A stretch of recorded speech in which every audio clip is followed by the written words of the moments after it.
Londonderry is one of those towns that does town meeting day the old-fashioned way, with a floor meeting where the articles are discussed and voted on off the floor.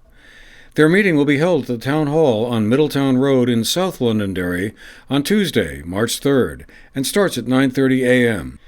19 articles await the voters who turn up, and their warning contains some unusual ones, or at least different ones from the past year. There's also a couple of budget items that voters will want to be aware of, so we met up with Tina LeBeau, the town treasurer, and Shane O'Keefe, the town administrator, to go over them. And when we start with the budget, then is the budget going up or down? Staying about the same? Tax rate? It's going up. We figure about a penny and a half on the municipal tax rate. We have don't have a lot of changes. We do have one thing in the budget that's the Dairy Woods project, and Shane can explain that a little bit more. Sure.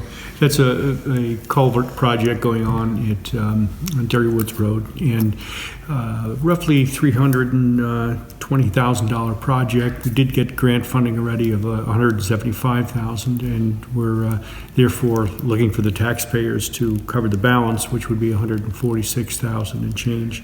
But we do have another grant in for that, so it could shake out that the whole project net to the town is $86,000. But this is something that's been in the works for quite a few years, and we're finally actually going out to bid this week. And any decision on would be subject to town meeting vote, of course. That's the big ticket item in the budget. So a net difference of about almost $150,000. And in the budget, we'll do an explanation of this project so that people can weigh whether or not they support it or not. But we'll have those numbers, and we'll have an estimate of who is bidding at that time, in fact. There are 3 articles in particular that may prompt some discussion. A proposal to launch a 1% local option tax, another proposal to establish a reserve fund to offset anticipated expenses coming later on with the cutting down of ash trees that have been victims of the emerald ash borer, and a third, this one an advisory article, which would explore developing legal cannabis-related businesses. So turning to the warning then, you have a couple of interesting articles here, and one of them, as you mentioned the other day on the phone, is the local option tax. Is that, I guess, what was the background of that? Do you think that Londonderry is at a point where a local option tax would be desirable? We do. We talked about it last year a little bit and decided this year to do a little bit more research. And based on the calculations on the state of Vermont's Department of Taxes website, we estimate that we may be able to make another about $120,000 a year to put into the general fund to offset taxes. Yeah, the way it's spelled out is any savings we get would be to reduce taxes. So what it is in the eyes of the select board is a way to spread the cost of municipal services not just to residents but to visitors and business, other sorts of business activities that we're not capturing at this point, but there are people using those municipal services. The cannabis? Yeah. Yeah. That was actually a petition that was circulated through the town, and they asked to have that article put on the warning. Right. It's a non-binding article in that it doesn't request the select board really to do anything, and it's not of a municipal nature, but it's looking to support the idea of cannabis industry. It's really a way of getting a discussion going at the town meeting. Article 7, as you brought up, has to do with the emerald ash borer.